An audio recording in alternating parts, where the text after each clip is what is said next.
Só quem publicou foram os homens e as solteironas. Então tem a minha tia, irmã do meu pai, que publicou já aos 40 anos, eu acredito, quase, 38, 30, com mais de 35, que naquele tempo era solteirona, que aliás é uma palavra que desapareceu, né, do vocabulário. Quer dizer, não ia mais se casar, então não tinha homem nenhum para mandar nela. Ela publicou os poemas dela. Porque o grande problema era esse. Se uma mulher publicasse poemas de amor, o marido ia reclamar. Mas para quem é que você escreveu isso? Para mim não foi. Entendeu? Então não podia. Assim, a suposição de que é uma confissão que a mulher está fazendo sempre. Então não podia. Então, isso é curioso, né? Pois eu fui descobrindo mais tarde que outras escreviam também, as de Minas também escreviam. Nós tínhamos um tio, era um tio bisavô meu, mas ele era o mais novo, então era mais ou menos a idade dos meus avós, que era redator do Senado. Então o divertimento dele era escrever peças de teatro, livros de contos que ele imprimia lá na gráfica do Senado e distribuía de graça. Nunca vendeu um livro dele. Mas escrever era uma coisa assim, era o grande entretenimento, né? E contar casos, contar histórias, ler. Eu me lembro do meu avô lendo um capítulo por noite de um livro, depois ele escondia o livro que era para a gente ficar esperando no dia seguinte a continuação. Então, eu no fundo sabia isso, que as mulheres, quer dizer, eu tinha os fatos, eu não tinha uma reflexão a respeito, mas depois teve outra, uma grande escritora que publicou 2 livros de conto, foi elogiadíssima e tudo. Depois ela se casou com meu primo, nunca mais publicou nada, só nas vésperas de morrer. Também da família do Vicente de Carvalho, se casou com um dos filhos dele, o mais novo dos filhos dele. E assim era, todo mundo escrevia, mas as mulheres não publicavam, só as solteironas ou as mulheres deixadas, largadas, que era uma situação, ainda me lembro bem, ainda nos anos 40, começo dos anos 50, não era normal uma mulher, era desquite, não existia divórcio, mas a linguagem com que se referiam a essas senhoras ela é uma mulher deixada, uma mulher largada. Sempre se supunha que era o marido que largava a mulher. Porque a mulher não tinha autonomia nem para decidir isso. A minha geração foi a primeira que, assim, em uma quantidade significativa, não aceitou mais casamento atrapalhado, casamento ruim, separou-se, enfrentou. Como os maridos não davam uma pensão, elas foram para o mercado de trabalho, entendeu? E também a possibilidade de escrever, o projeto de escrever ficava para depois, para aposentadoria, né? Porque tinha que criar os filhos, tinha que trabalhar, tinha que... Então, havia todo mundo, mas isso não quer dizer que elas não escrevessem nos seus cadernos, etc. Na casa da minha avó se reuniam os escritores, porque essa minha tia, que era poeta, cronista do jornal de lá, ela teve paralisia infantil. Eu não sei se é por isso que a casa da minha avó era um lugar onde todo mundo vinha para ela não ter que se locomover. Então havia umas tertúlias lá, assim, hoje se chama de sarau, né? Mas era uma coisa informal, se juntava um monte de escritor lá. Quem ia a Santos e queria encontrar outros escritores ia lá na casa da minha avó, no sábado, no domingo, à tarde, assim. Eu me lembro disso assim muito. E depois a gente convivia com uma porção de gente que escrevia. Uma das pessoas com quem eu convivi bastante foi com a Patrícia Galvão, que é mais conhecida como Pagu. Mas quando ela morava lá em Santos, ela não queria ser chamada de Pagu, não. Ela era Patrícia Galvão, ou os vários pseudônimos que ela usava para escrever. E aí, quando ela foi morar em Santos, eles moravam na mesma quadra que a minha avó, né? E meu pai ficou muito amigo do Geraldo Ferraz, e eles conversavam muito, eles paravam no portão e ficavam com o papai conversando com o Geraldo lá, e pronto. E eram mulheres que escreviam, mas Patrícia, por exemplo, quase tudo que ela escreveu foi publicado como pseudônimos, né? O famoso, o grande romance dela, que é considerado o primeiro romance proletário escrito no Brasil, ela foi obrigada pelo partido, inclusive, foi publicado com o nome de Mara Lobo. Ela não publicava com o nome dela, né? É uma coisa... Então, eu acho assim que, no fundo, eu sabia que as mulheres não tinham a liberdade de escrever ou de publicar, mas que escreviam, né? Então, mas enfim, isso é agora que eu estou pensando nisso, que eu já tinha uma herança. Depois eu conheci, quando eu entrei no meio literário, né? Eu escrevi a minha vida toda porque me divertia escrever. E sem pensar em publicar também, estava fazendo outra coisa. Aí, quando por acaso entrei no meio literário e comecei a perceber que em todo lugar que a gente ia, as mulheres éramos uma minoria nos eventos, em tudo isso, nos prêmios, nas coisas. Literatura era coisa de homem, né? Então, sim, aquilo devia estar cozinhando lá na minha cabeça, como estava na cabeça de muita gente, certamente. Aí quando nós chegamos quando foi 2015, não, 2016? Foi 2016 que eu fui para Flip e tinha uma porção de mulheres, amigas, conhecidas, porque essa altura eu já tinha muitas conhecidas escritoras, quase todas em eventos paralelos, né? E, assim, eu também estava num evento paralelo, não estava nas mesas principais, mas o público era majoritariamente de mulheres. E a gente se encontrava pelas esquinas ali de Paraty, e aí, uma certa altura, a gente se encontrou assim, um grupinho, e falou: gente, por que tem tão pouca escritora convidada nos eventos para falar e a crítica se ocupa pouco da literatura das mulheres? Tem uns álibis que eles usam, assim, tipo a Lígia Fagundes Telles, a Clarice, a fulana, a Nélida Pinhon, mas são algumas que são... para dizer, olha, quando são boas mesmo, a gente reconhece. Veja bem, a gente está em Paraty, encontrando as várias amigas, escritoras, etc. E uma hora a gente se juntou um grupinho ali, até em frente da casa onde estava vendo o evento paralelo que eu estava a Conceição Evaristo. E a gente falou assim, havia um jovem escritor que tinha escrito um artigo dizendo que não era verdade, não havia, alguém já se levantava o problema da discriminação contra as mulheres escritoras, claro, sim. E aí ele escreveu que não havia nenhuma discriminação contra as mulheres, é que as mulheres não escreviam, os homens escreviam muito mais. E aí nós estávamos conversando e pusemos em dúvida, comentamos esse artigo, e aí a gente dizia, gente, sabe o que a gente devia fazer? Vamos juntar, tá um monte de mulher escritora aqui, vamos juntar o mulherio que está por aqui. A palavra surgiu assim, que é até uma palavra meio pejorativa em certos aspectos. Se bem que durante os anos 80, houve um jornal, uma revista, chamada Mulherio, feita pelo movimento feminista brasileiro, né? Eu consegui encontrar um sebo que tem quase tudo, eu estou querendo adquirir, se eu puder. Então, eu tenho 1 ou 2 números só. Então, essa é uma palavra assim, e pronto, junto mulherio, ficou mulherio. E aí a gente conseguiu fazer uma reunião que tinha umas 25 pessoas. Eu tenho até o caderninho de todo mundo que estava ali, com o e-mail de cada uma. E aí surgiu, a gente mesmo não sabia dizer quantas mulheres escrevem no Brasil. E aí surgiram 2 ideias. Uma era fazer um encontro nacional, mas como que a gente vai fazer? Com quem que vai financiar? Aí a conversa foi, e alguém me disse, não dá para fazer lá em João Pessoa, vamos fazer fora do eixo isso daí, um encontro nacional. Eu disse, olha, a gente tem boas possibilidades, porque nós temos um secretário de Cultura que com certeza vai nos apoiar, que é o Léo Siqueira.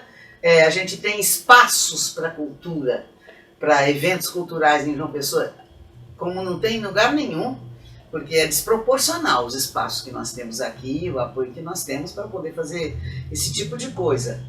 Então, a gente saiu dali com 2 projetos concretos. Um era eu chegar aqui e ver se tínhamos apoio, se havia possibilidade de fazer um encontro nacional. E a única coisa, para a gente saber quantas escritoras havia, como havia gente de várias regiões do Brasil ali, surgiu a ideia de criar um grupo fechado no Facebook, porque eram os meios que a gente tinha, né, as redes sociais. E cada uma ir convidando as outras que ela conhecia para integrar o grupo. Eu me lembro que a gente brincou assim, eu muito otimista, tinha gente, vai dar umas 300, 400. Eu muito otimista, falei, o quê, gente? No mínimo 500. Pois depois, eu só abri o grupo, eu que fiquei com a tarefa de abrir o grupo do Facebook. O Facebook é meio burrinho, então ele bota lá assim, Mulherio das Letras, criado por Maria Valéria Rezende. Então parece que é um movimento que foi criado por mim e eu fiquei com essa fama. Mas não fui eu, foi uma coisa que surgiu ali do coletivo, eu nem me lembro quem foi que chamou primeiro, que teve a ideia. E aí a gente só abriu isso em março. Por quê? Porque a gente achava que tinha que ter uma coisa chamativa. E a coisa chamativa era o encontro nacional. Então eu só abri em março, quando eu já tinha consultado todo mundo aqui, já sabia que a gente tinha apoio. Tinha o espaço cultural livre para fazer o que quisesse, tinha apoio da Energisa, enfim, a cidade, todo o mundo cultural da cidade de João Pessoa se envolveu naquilo, né? Inclusive a gente conseguiu logo um monte de hospedagem solidária para quem não pudesse pagar hotel. Quer dizer, foi uma coisa completamente fora da caixinha. E aí a coisa pegou fogo. Por quê? Eu sempre gosto de comparar assim. Por que o Mulherio das Letras cresceu dessa maneira? A gente aqui, em tempos normais, né? Quando se prepara a festa de São João, a fogueira é o principal, né? Então, o São João aqui no Nordeste é o dia mais importante do ano, né? Pelo menos era, quando não tinham proibido tudo. E aí, o que a gente faz? A gente começa a juntar lenha desde o começo do ano. Vai juntando galho, e um mês antes começa a montar a fogueira. No dia do São João, a fogueira já tem 3 metros de altura de lenha.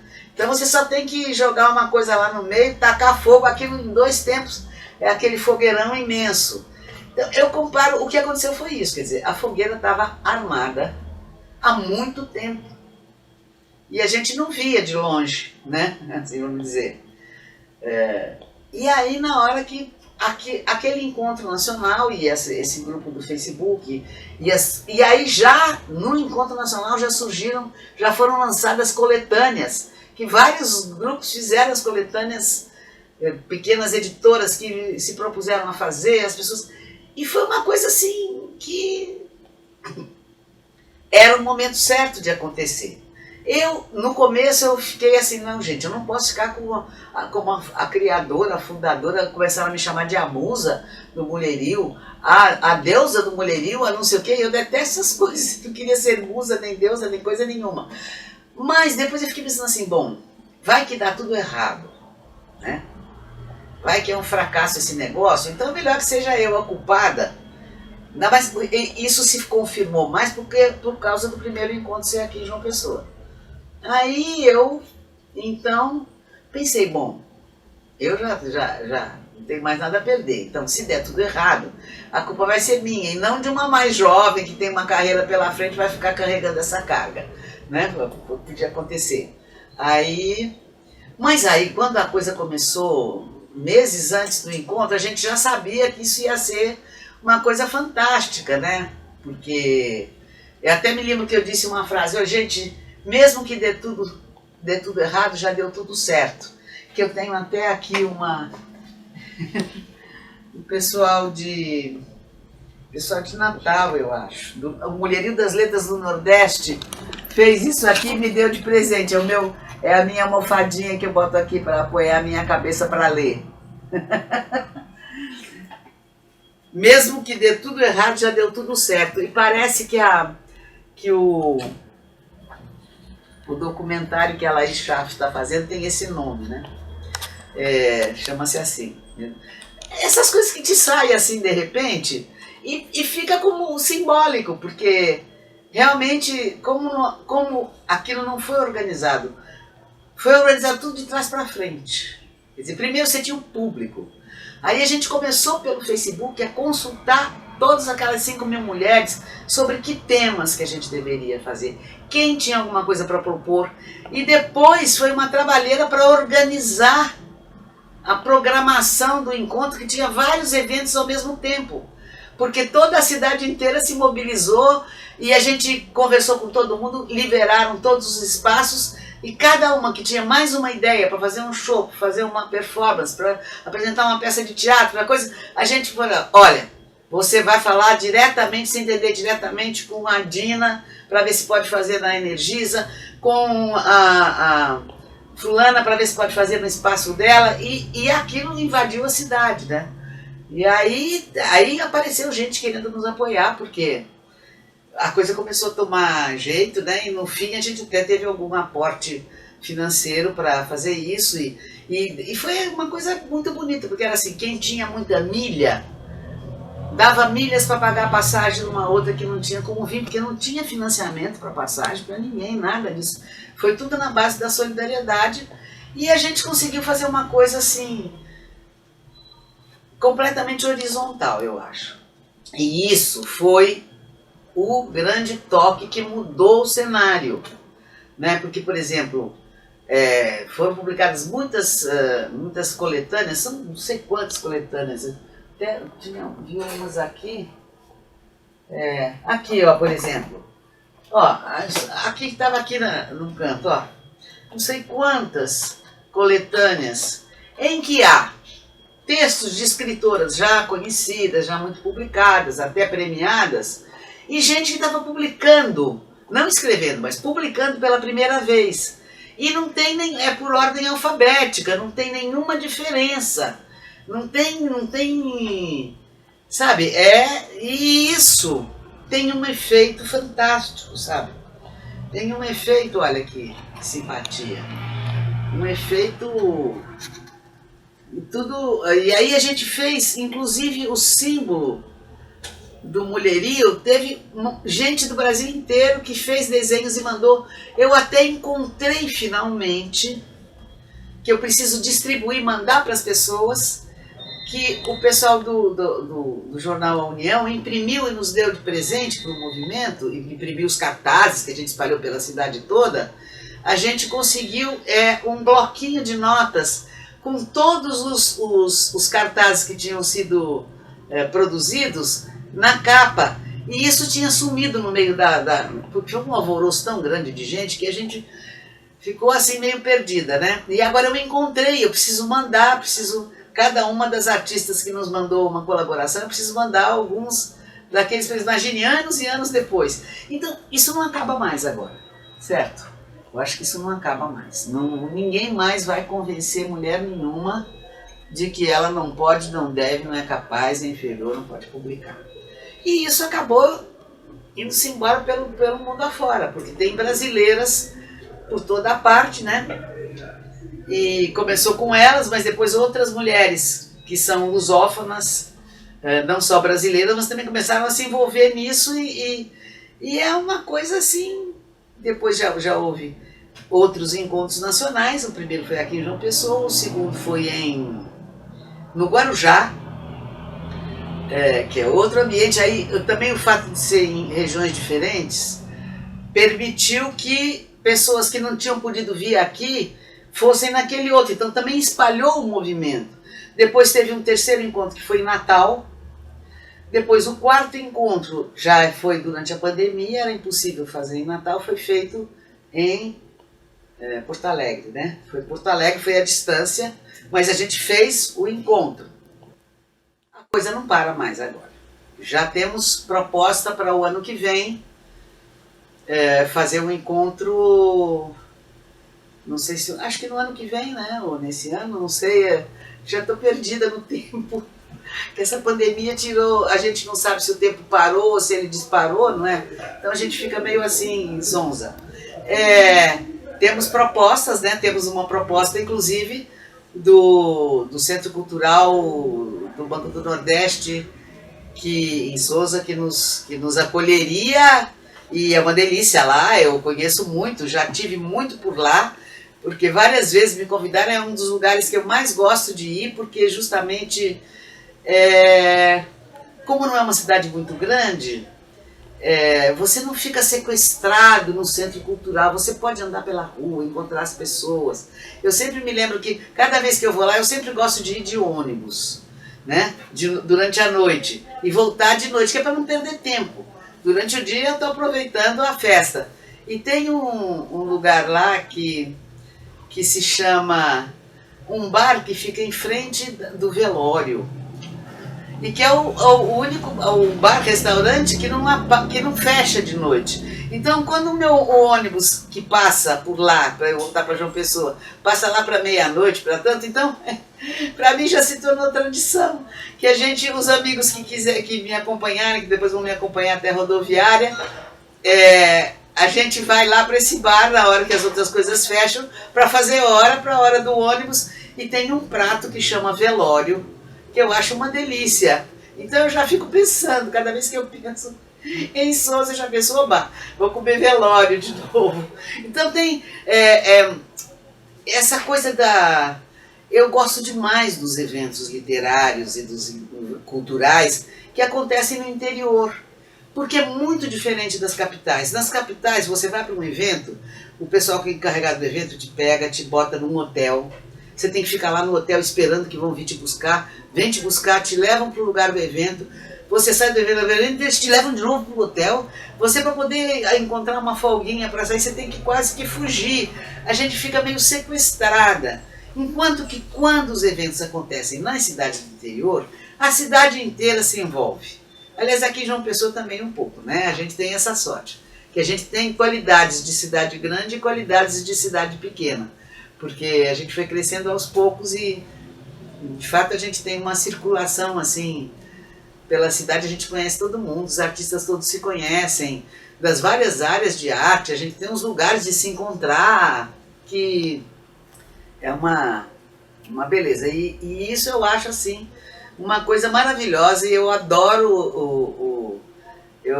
adoro ir para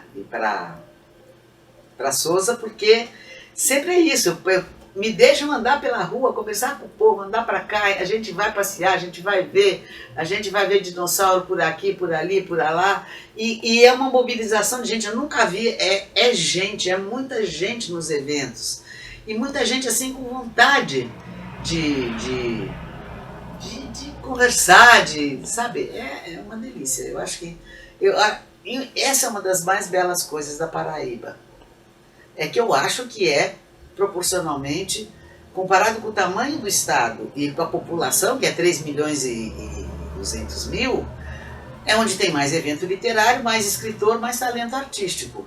Eu acho que se medisse a taxa de talento per capita da Paraíba, como se mede a taxa de renda per capita, né? Era lá para cima. Você pega qualquer área da cultura e das artes, e vai ver o tanto de paraibano que tem.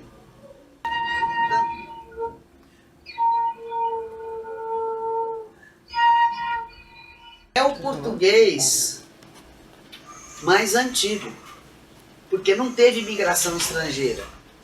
Então, é o português mais castiço, misturado com as línguas indígenas e vocábulos africanos, né? Então, e eu cheguei no sertão de Pernambuco em 1972, passei o ano de em dezembro de 72, passei quase um ano lá, depois não dava para ficar, porque tinha outros, era em plena ditadura, no momento mais difícil da ditadura, né? E tinha gente que estava de organizações que estavam por lá, e aí a polícia, o exército começou a procurar gente por lá, não podia ficar lá.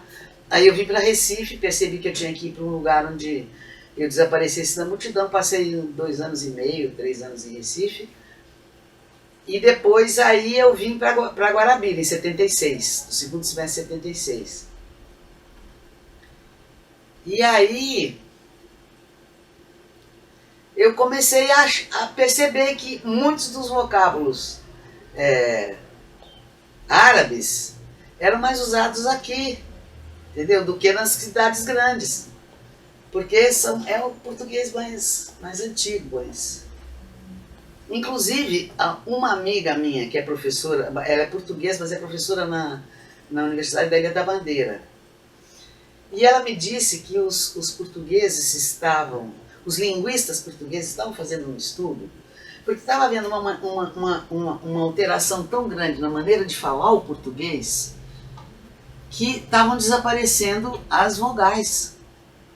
E é verdade, né? Tem palavras que, se eu ouvir um lisboeta falando, são palavras de 4 sílabas que viram uma sílaba só. O tufone. O tufone.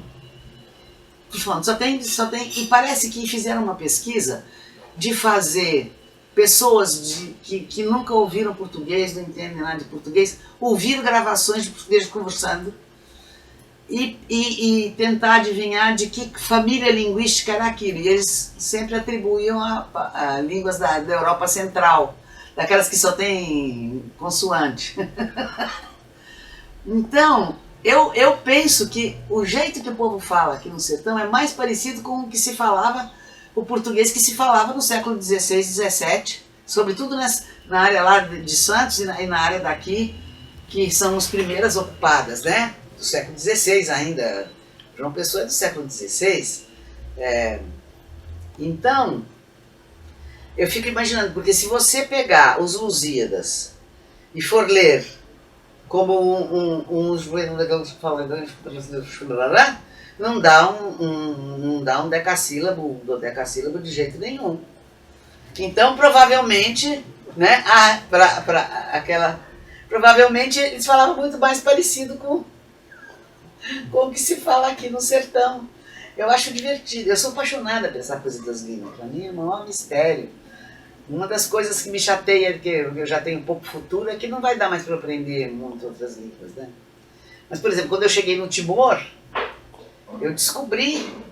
eu comecei a ouvir eles falando téton e comecei de repente a entender, porque tem uma mistura danada, né? É bonito demais, e a maneira de fazer a língua, eu de repente ouvi que eu falei, ai farinha. Aí eu fui descobrir que todas as palavras, você tem um sufixo, um prefixo, que é o ai, que avisa que estou falando de uma planta.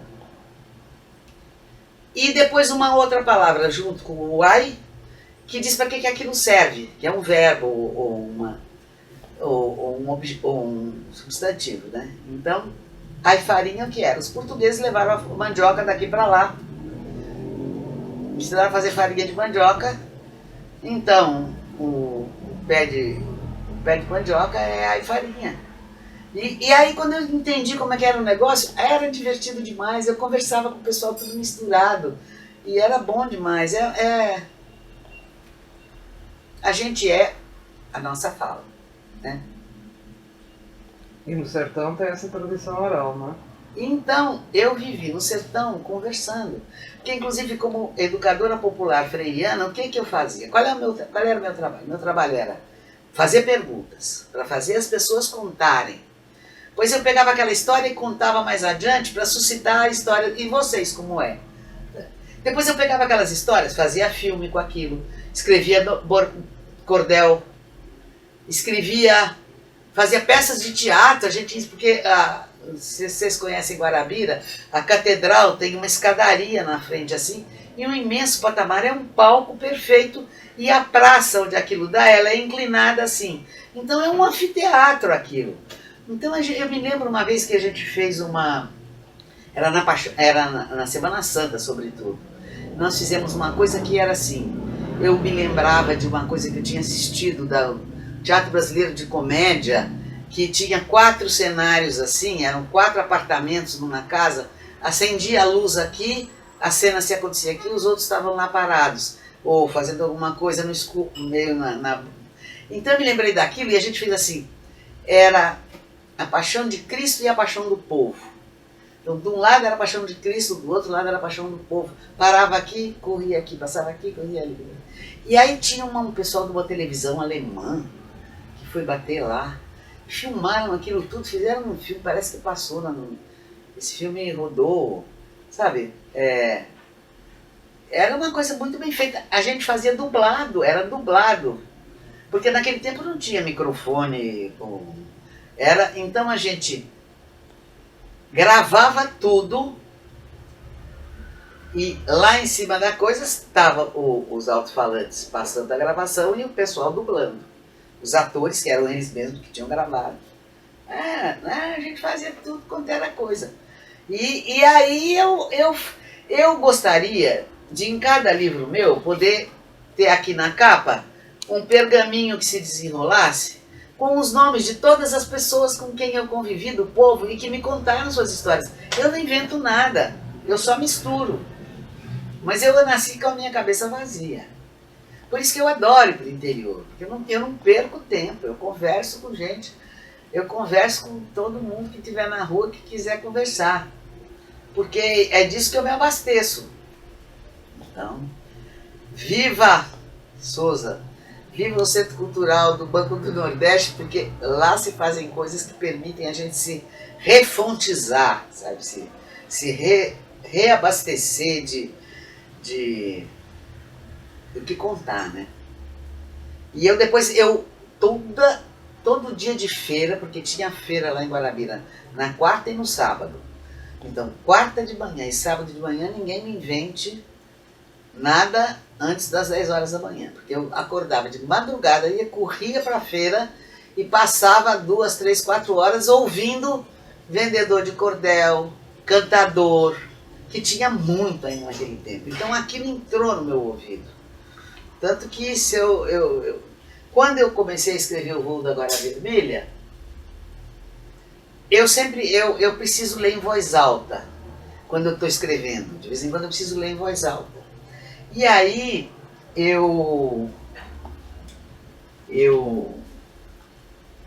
sempre, mas eu não gosto de ler para mim mesma, eu tenho que ter alguém para eu ler.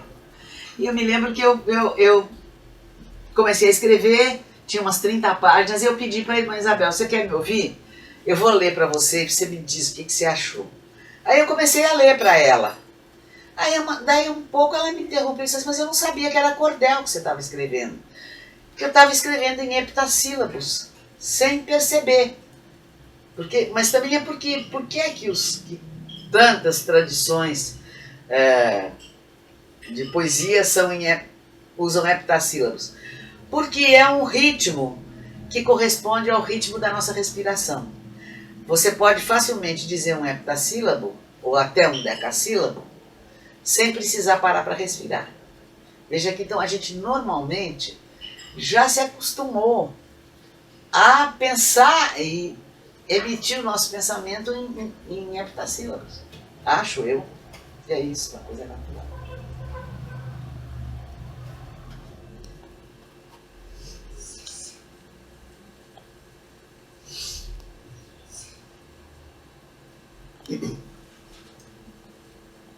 Então, as amigas, porque eu virei assim, a avó do mulherio das letras, né?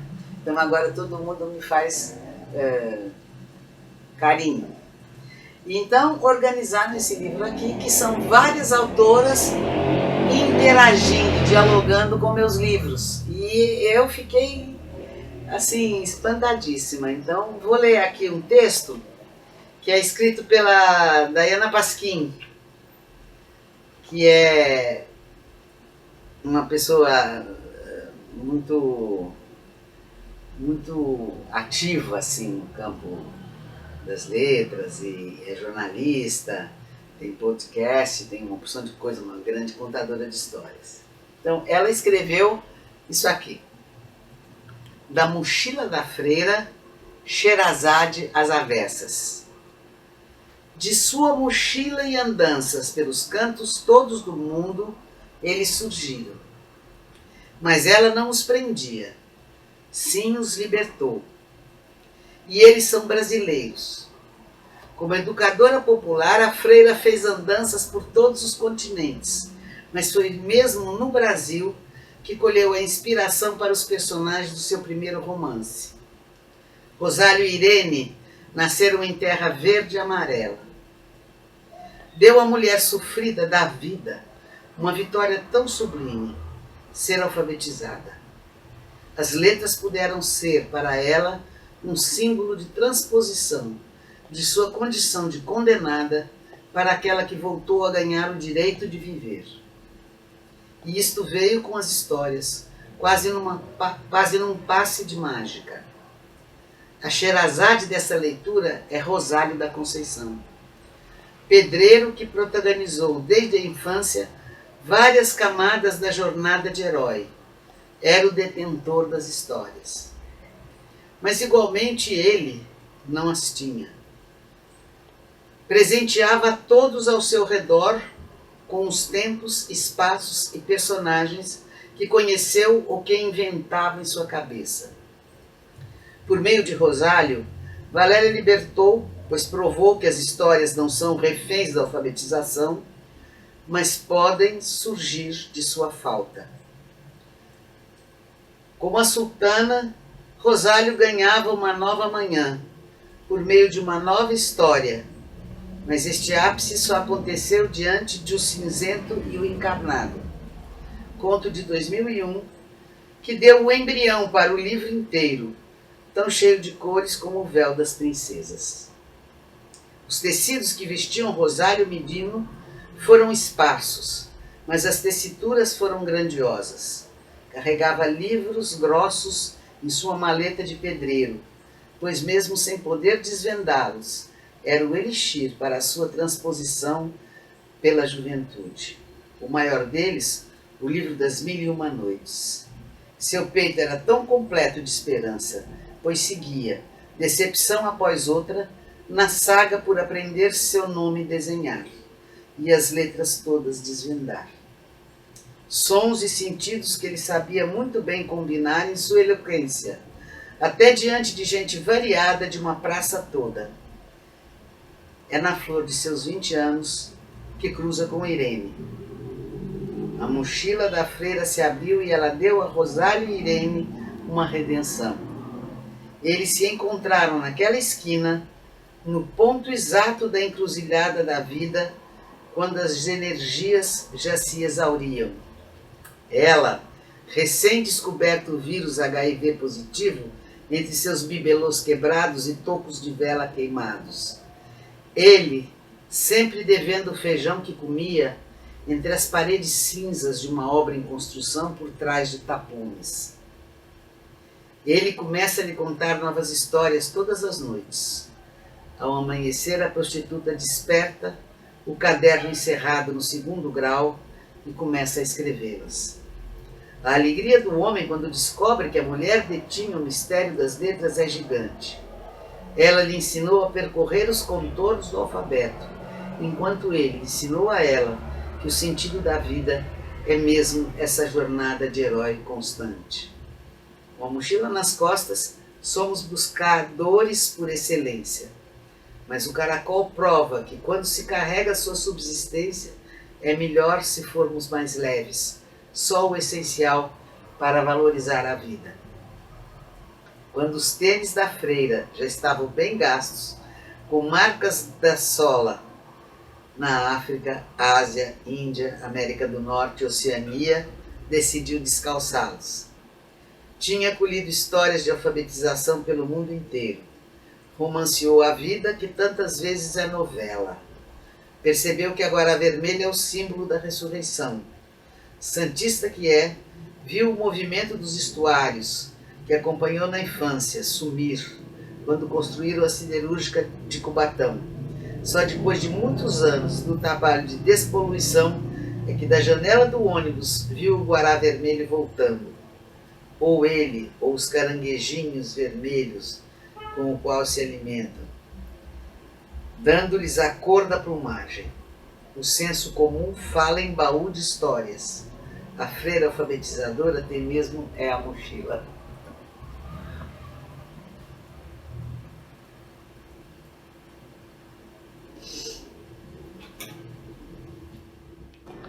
Agora, uma coisa que eu gostaria de chamar a atenção é que às vezes a gente pode ter uma postura feminista assim, um pouco anti-masculina, o que não é justo, porque na história do Mulherio das Letras, nós temos que reconhecer também a contribuição de dois homens que fizeram um trabalho muito importante.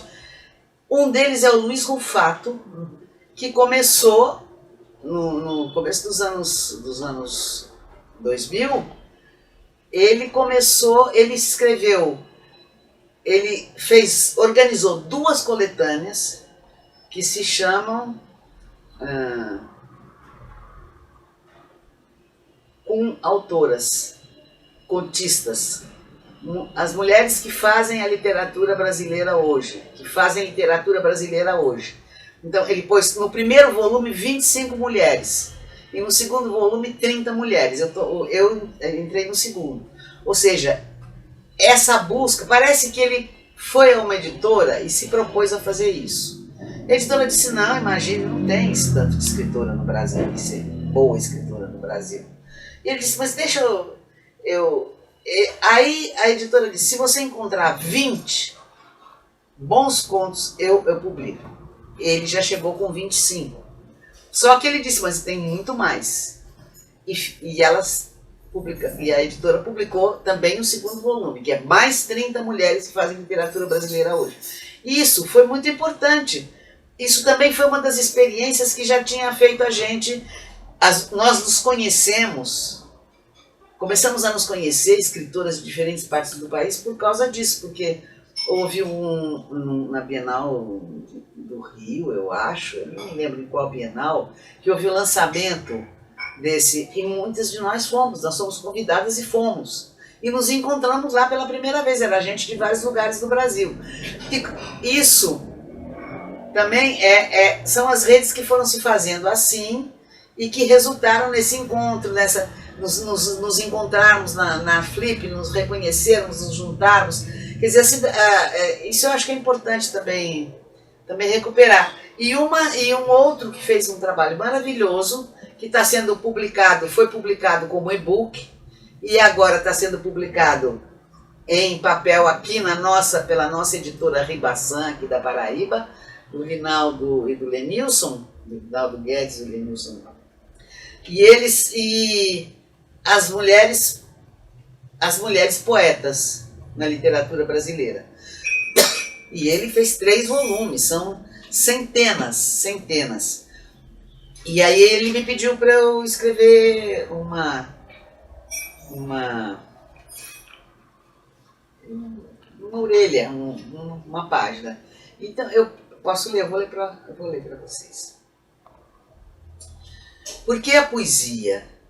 Por que as palavras? Eu não poderia nem me conceber como alguém sem as vozes que me invadiram desde antes de eu nascer. Quanto mais vozes me chegam, mais ampla e funda me tornam. Preciso de todas elas. Até há pouco, as vozes das mulheres, cada uma única, mais da metade da humanidade, estavam silenciadas ou esquecidas.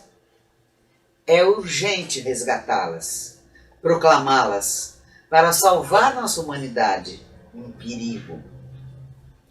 Rubem Jardim percebeu o desafio e aqui nos traz uma primeira dose indispensável dessa poesia, no momento exato para que não pereçamos sufocados.